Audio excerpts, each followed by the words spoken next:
jelas. Lu bukannya yang itu nggak sih?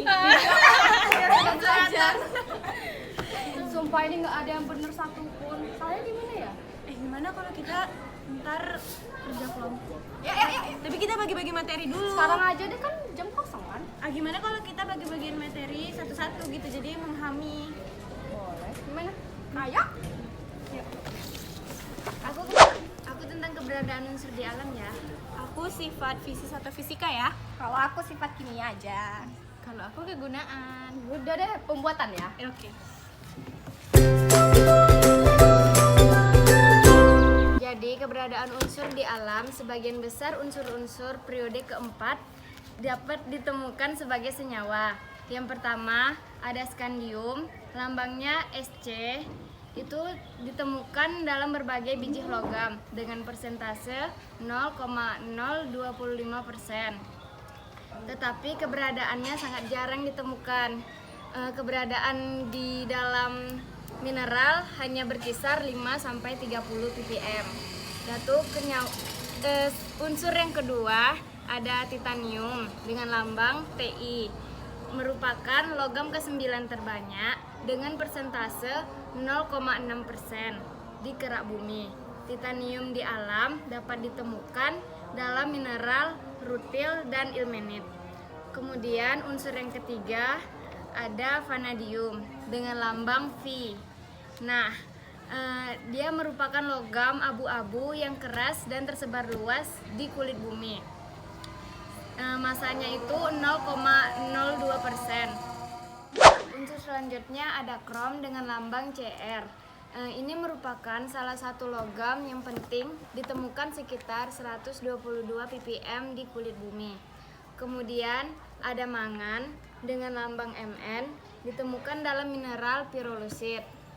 Lalu ada besi dengan lambang Fe, adalah unsur yang cukup melimpah di kerak bumi dengan persentase 6,2% massa kerak bumi. Besi umumnya ditemukan dalam bentuk mineral atau biji besi. Kemudian ada unsur kobalt dengan lambang Co. Di alam diperoleh sebagai biji smaltit dan kobaltit. Lalu ada biji nikel dengan lambang Ni. Di alam banyak ditemukan dalam mineral petlandit dan gernarit. Dan ada tembaga dengan lambang Cu, merupakan unsur yang jarang ditemukan di alam. Tembaga umumnya ditemukan dalam bentuk senyawa, yaitu biji mineral seperti pirit, bornit, melakonit, dan malasit. Yang terakhir ada unsur seng dengan lambang Zn. Ini terdapat di alam sebagai senyawa sulfida dan senyawa silikat. Oke, aku lanjut ya. Aku mau ngebahas tentang sifat fisis atau fisika. Yang pertama itu unsur transisi. Periode keempat memiliki beberapa sifat khas, seperti magnetik, warna ion, aktivitas katalik, serta kemampuan membentuk senyawa kompleks. Yang kedua, dibandingkan unsur alkali dan alkali tanah, unsur transisi periode keempat memiliki susunan atom yang lebih rapat. Yang ketiga, unsur transisi periode keempat memiliki tingkat oksidasi atau bilox yang bervariasi. Selanjutnya sifat kimia ya. Secara umum, sifat kimia yang dimiliki oleh unsur transisi periode keempat itu ada 10. Yang pertama, penghantar listrik yang baik. Kedua, berwujud padat pada suhu kamar dan bersifat logam. Ketiga, memiliki bilangan oksidasi lebih dari 1. Dapat membentuk senyawa kompleks atau membentuk ion kompleks. Lalu SCTIVCrMn bersifat paramagnetik. Lalu selanjutnya Cu dan Zn bersifat diamagnetik. Fe, Co dan Ni bersifat ferromagnetik. Lalu bersifat katalis, bereaksi dengan non-logam, senyawa berwarna. Sekarang aku akan menjelaskan kegunaan dari unsur transisi periode keempat. Unsur transisi periode keempat merupakan unsur yang memiliki banyak kegunaan dalam kehidupan. Di antaranya adalah yang pertama, skandium atau Sc, untuk menghasilkan cahaya berintensitas tinggi. Yang kedua, titanium atau Ti, sebagai badan pesawat terbang dan pesawat supersonik. Yang ketiga adalah vanadium atau V untuk rekor nuklir. Yang keempat, kromium atau Cr untuk dapat juga digunakan sebagai pigmen, yaitu PbCr04 kuningan kromium dan Cr203 hijau kromium. Yang kelima, mangan atau Mn untuk produksi baja. Yang keenam, besi Fe membuat baja. Yang ketujuh, kobalt atau Co pewarna biru pada porselen, kaca, dan genting. Yang kedelapan, nikel atau Ni sebagai pelapis besi. Yang kesembilan, tembaga atau Cu untuk bahan mesin tenaga uap. Yang kesepuluh, seng atau Zn. Untuk apa, Beb?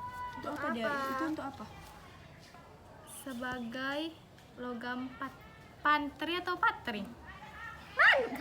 Lupa aku. Patri. Ya, patri. Yang terakhir itu cara pembuatan unsur transisi periode keempat. Yang pertama ada Sc atau skandium. Itu cara mendapatkannya menggunakan teknik elektrolisis cairan SCCl3. Yang kedua ada Ti atau titanium. Cara mendapatkannya dengan mereduksi TiCl4. Yang ketiga ada vanadium atau V. Cara membuatnya dengan reduksi mineral F2O5, maka akan didapatkan unsur vanadiumnya. Yang keempat ada kromium atau Cr menggunakan proses Goldsmith, yaitu proses reduksi antara mineral Cr2O3 dengan menggunakan unsur Al. Yang kelima ada mangan atau Mn, didapatkan dari mereduksi MnO2. Yang keenam ada besi atau Fe, mendapatkannya dengan cara proses tanur tinggi atau dengan menggunakan suhu pemanasan yang sangat tinggi. Selanjutnya ada kobalt atau Co. Dapat dibuat dengan dua cara. Yang pertama pemanganan dan yang kedua reduksi. Yang kedelapan ada nikel atau Ni, dapat dibuat dengan dua cara, yaitu yang pertama kalsinasi, dipisahkan berdasarkan suhu yang sangat tinggi dengan menggunakan senyawa NiO atau nikel oksida. Yang kedua ada reduksi. Ya, selanjutnya yang kesembilan ada tembaga atau Cu, didapatkan dengan cara yang pertama pemanganan kalkopirit. Setelah kalkopirit dipanggang akan dilakukan proses elektrolisis dan flotasi. Yang ke-10 terakhir ada zinc atau seng atau Zn. Cara mendapatkannya dengan cara yang pertama pemanganan, yang kedua reduksi ZnCO3. Nah, dari pembahasan materi yang sudah kami berikan yang kami jelaskan tadi, kami akan memberikan 3 pertanyaan. Yang pertama, apa manfaat logam titanium bagi kesehatan?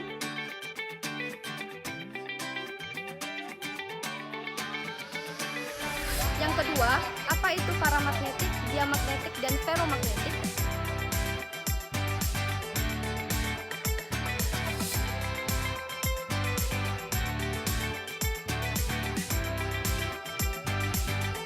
Sekian materi yang kami sampaikan.